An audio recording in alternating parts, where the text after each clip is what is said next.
So, very good evening, students. Welcome to the fourth session of Ethics Answer Writing Workshop. So, in the last class, 3 classes, what we were doing is we were mainly focusing on the section A part. Our overall approach had been developing different frameworks for each and every part of the syllabus.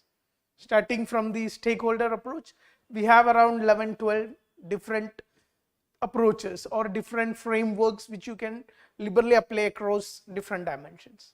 And what part of your preparation, what part of your answer writing this framework try to resolve is your brainstorming part. As I started all the lectures by giving you a brief on this. At the end of the day, marks in ethics is directly related to how much quality, diverse ethical arguments you can bring into your paper. And this quality, diverse arguments, how to bring it, how to brainstorm it, how to add ethical elements into your arguments. All these were our major focus in the section A.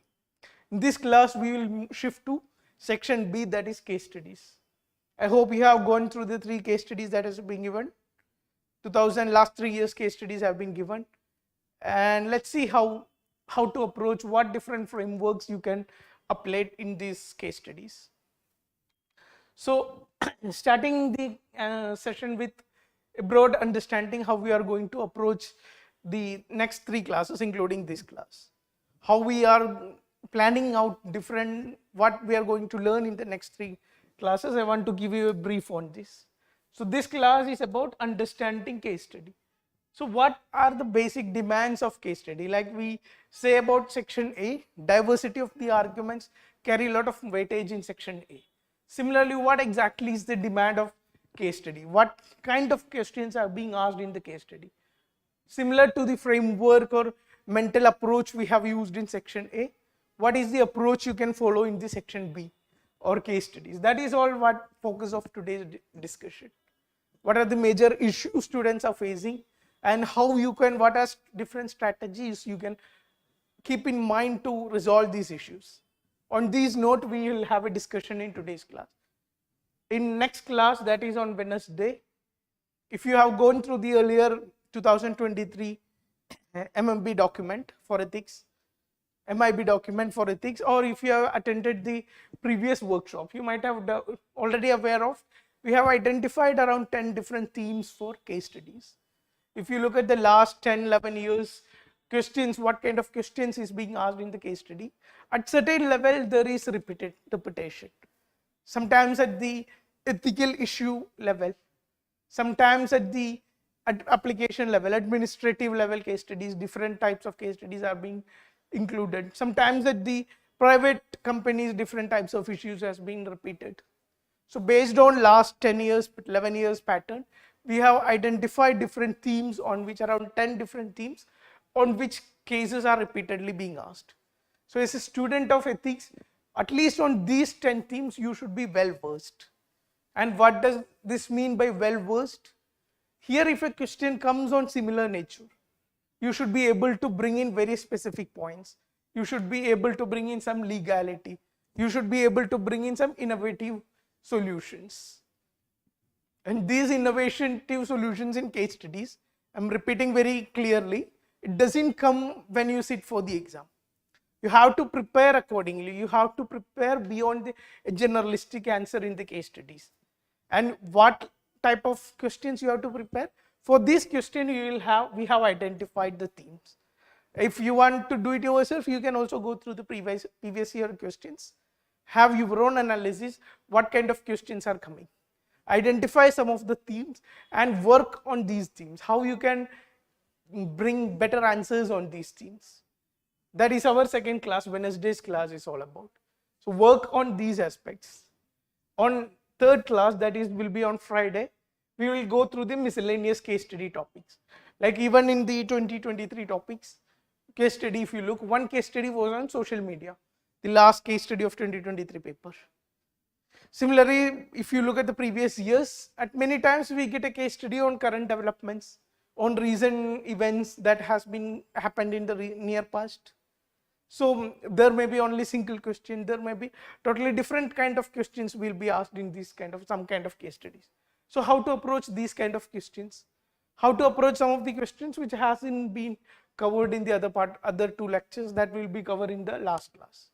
So this will be our overall approach for case studies. On that note, let's try to understand what are the demands and expectations of a case study. What is the most important challenge student faces? At least if you are just started the answer writing. If you have just completed your ethics syllabus and just written 1 or 2 papers. What is the major challenge you are facing in case studies? If you are watching online, you can comment. One of the most critical challenge is the time constraint. You have to complete the case study in around 12 to 13 minutes, including reading the case study, comprehending the case study, then writing the 4 pages. Even if you look at the 2022 paper, most of the case study are quite lengthy. Even reading that case study, comprehending that idea of the case study, conflicts in the case study, that itself take huge amount of time.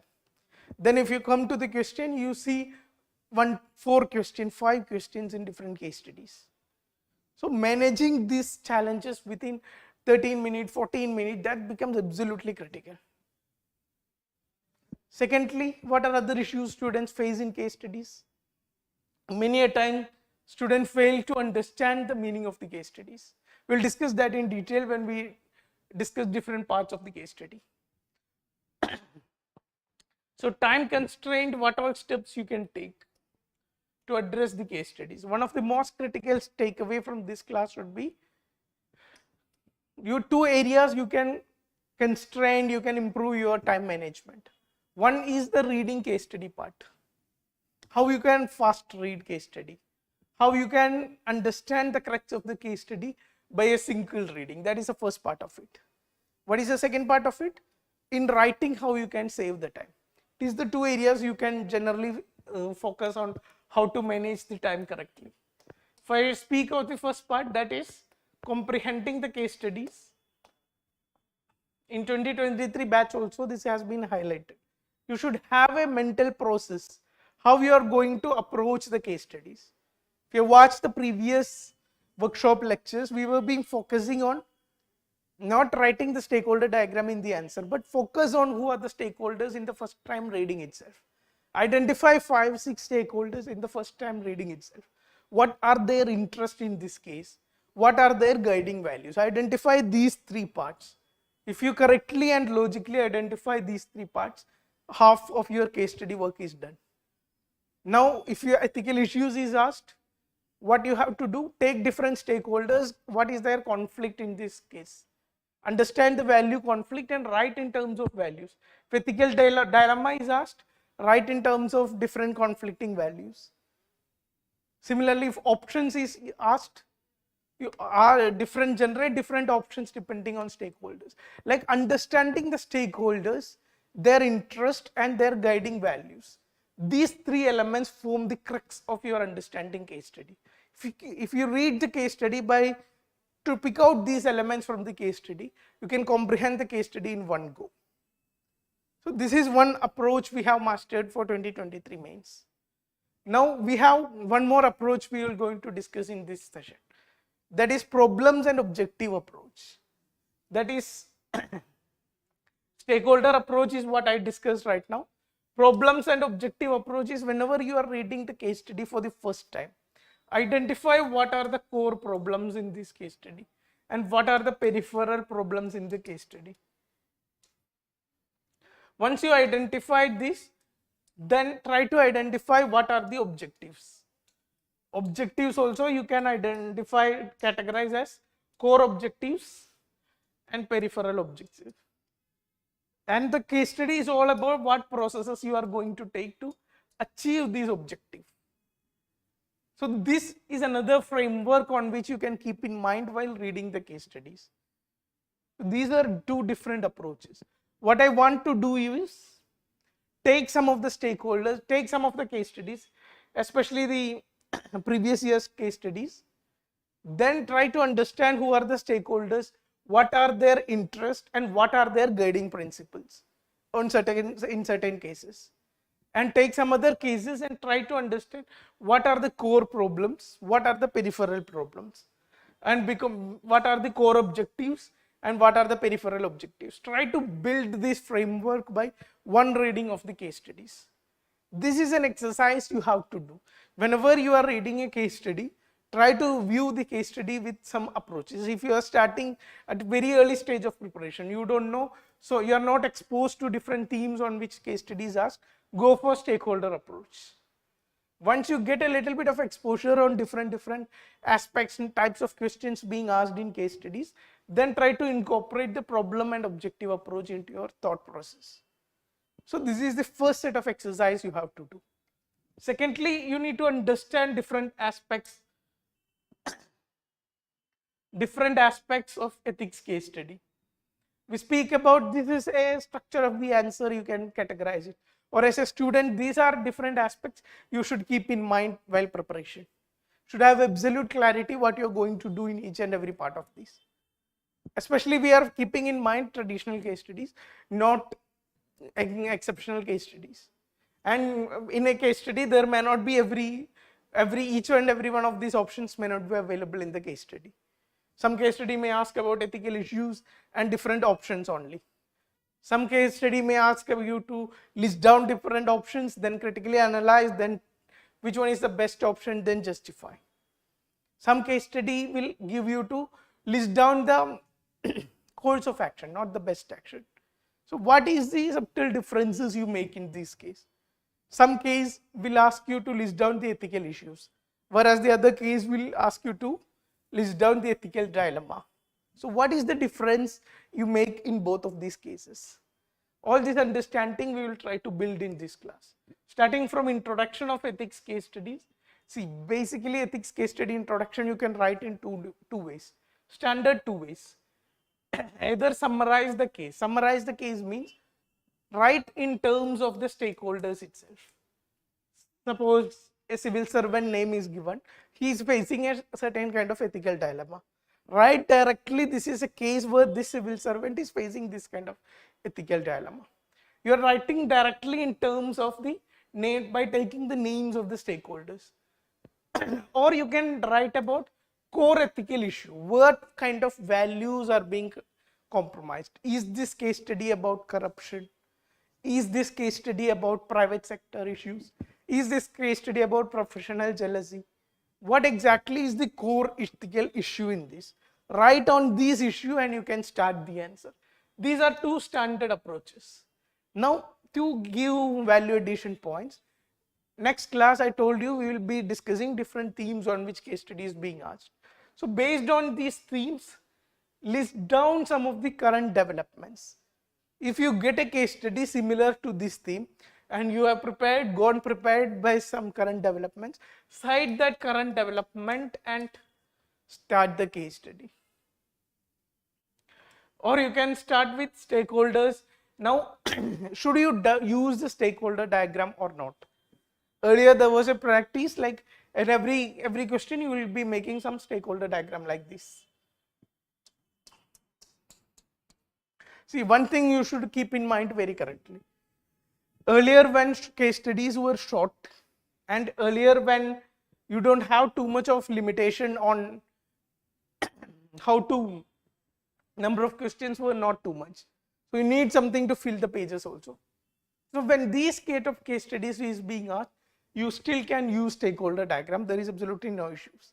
Try to elaborate the stakeholder diagram by including interest as well as guiding values of each stakeholders. This is one value addition I suggest. And on the other hand, if suppose a 2022 like paper is coming, which quite lengthy case studies are being asked, different questions are being asked from each part, then completely try to avoid the stakeholder diagram. Doesn't serve any purpose. Just like give a 3-line introduction, then directly go to different parts of the answer, what exactly is asked. So I hope you understood the basic dimensions of this. Then come the first thing you need to prepare, that is ethical issues and ethical dilemma. What is the major difference between ethical issues and ethical dilemma? in ethical issues, there will be compromise of some values.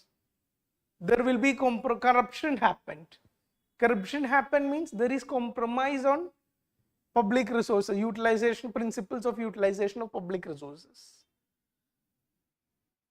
When a murder happened, there is compromise on right to life of a person. So some kind of values, principles will be directly compromised in ethical issues. Whereas in ethical dilemma, there will be two competing values. Two different values will be competing for dominance, competing for higher weightage. And both these values may be important. So you need to make a choice in case of ethical dilemma, where the element of choice may or may not exist in case of ethical issues. Understand the difference. So if ethical dilemma is asked, you need to bring in two competing values. And where you get these values, this is where I told you how you should approach the case studies. By listing interest and values of stakeholders, whose values are being in conflict. And write in terms of these values. That is what you have to do in this ethical issues and ethical dilemma. The other part, options available, list down different options available, or critically analyze different options available. What you will do in this case? One thing you have to keep in mind very clearly. Who is you? What is your role? In 2023 questions, first question of case study, that was on a bank manager misallotting the money from a dormant account. In that case study, many students I have written the reply program. I have seen giving extravagant suggestions. What will be your response to this situation? That was one of the question in that case study. So many students have been giving extravagant recommendations. One thing you need to understand is what exactly is your role. You are told to be a police officer. Your area of engagement is more or less related to law and order enforcement. If you are an executive of a bank, your area of engagement is within that bank organization, within the powers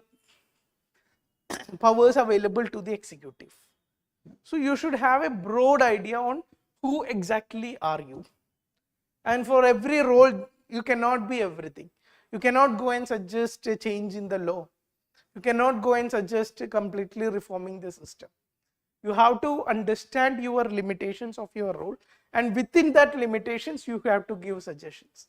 Always keep in mind, it is not required you need to give perfect suggestion, but if you miss out on understanding your role in the case study, then you are completely misguided or writing not according to the demand of the answer. Similarly, problem, process, objectives we have already discussed. This should be one of the approach you should develop. What all processes you can keep in mind, what are options you can keep in mind. Here objectives you know, problem you know, then what are different methodologies through which you can achieve these objectives. Focus on this. Here you can even use the ethical theories like utilitarianism, deontology, virtue ethics. All our knowledge in the section A you can bring into here. Now I have seen many students writing the resign from the job option, or some of the options where there is exactly not meaningful to the case of situation, to the case given. See how many options you have to generate. Ideally 4 options. Now student what can do is take 2 extreme options and try to make one option in the middle path and finish the case. If you still continue to do this practice, I'm assuring you your marks will not go beyond average. What you have to do is you have to analyze different approaches. Only put one option in your answer sheet if it has a merit. If resigning from the job has certain merit in the different case study, in the given case study, then only put resignation as an option. Otherwise, don't put resignation, don't put 2 extreme options, not required. Instead, try to build different options which itself carries some merit. There are certain legal feasibility and advantages. For that options, keep that kind of options only. Now, especially in 2022 case studies, you might have seen so much of references to family, education of children, sick mother, or other family responsibilities are casually mentioned in case study that is moreover an administrative case study. So what you will be doing in these case studies, never miss any of the stakeholders. If education of children is given, you have to mention it in some of the analysis, some of the options. You cannot completely be blind to personal needs.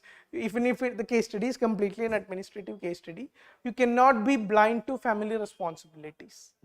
So if some person is mentioned in the case study, you have to bring that in some of your arguments. Don't miss out any stakeholder completely. So these are the elements you should keep in mind. Understand your role, approach with different processes to achieve objectives, keep objectives in mind, only those options which carry certain merit, only those options should be put in your answer sheet. Now all stakeholders when analysis of the option is done, try to bring every stakeholder mentioned in the question. These are the elements you should keep in mind in analyzing different options available. Now what is the best option or what is the best course of action? These are another two different kind of questions you will get in ethics case studies. Now what actually carries marks is not the which option you select. You can literally select any of the options, but can you substantiate it? Can you bring in arguments to prove that your option does carry weightage, does has merit? If you can prove this effectively, then you will get marks. It's not what option that matters, it is the reasoning that matters. And how you are going to reason, that depending on what question is being asked. If best option is asked, what you have to do, you have to select what is the best option. You have to, if you are giving a combination of 2-3 options, you have to write clearly this is the best option. Then why, you have to write why exactly this is the best option. In why, what is you are going to write? Why this option is better than other options. Why internal whistleblowing is what you have selected. Why internal whistleblowing is better than external whistleblowing. Why internal whistleblowing is better than not doing anything. Why internal whistleblowing is better than completely going out against corruption or taking strict action. So you should bring your arguments in comparison with other options you have listed. And this is all what I am speaking about, best option. Another set of question you will find in ethics case studies, what is your course of action, selected course of action. In selected course of action, here also you have to give why. But here why should be more focused on why you are doing this. More or less on lines of merit of this action. More or less on lines of merit of this action. And going further, in course of action, you have to list 1, 2, 3, 4. These are the steps I am going to take. Here it is all about what are the steps you are going to take. While in best course of action, you have to do a comparative analysis in comparison to other options you have listed. Similarly, one more paragraph you can add to add brownie points here is, whichever option you have taken, there will be certain limitations. There will be certain setbacks. Setbacks can be at personal level, setback can be at administrative level, setback can be at different levels. Don't be completely blind to the setbacks.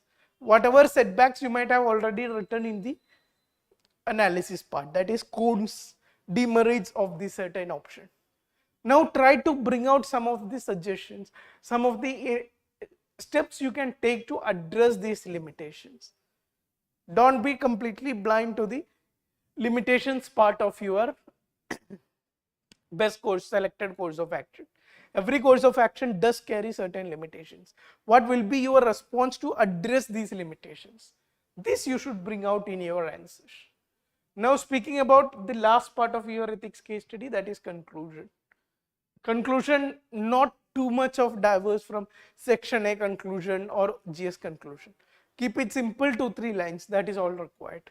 You can connect it with some current developments, you can connect it some ethical values, administrative values, you can use second ARC report, you can use Nolan committee report, you can use constitutional articles, you can use SDGs. On this regard, you can conclude the answer. So these are different aspects of ethics case study.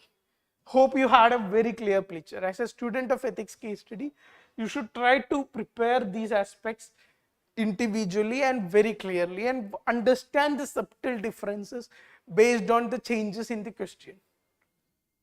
Similarly, one reading or comprehending the case study, two approaches you can adopt: stakeholder approach and problem approach, problem or objective approach.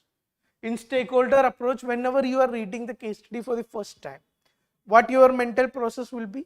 Your mental process will be to identify who are the stakeholders.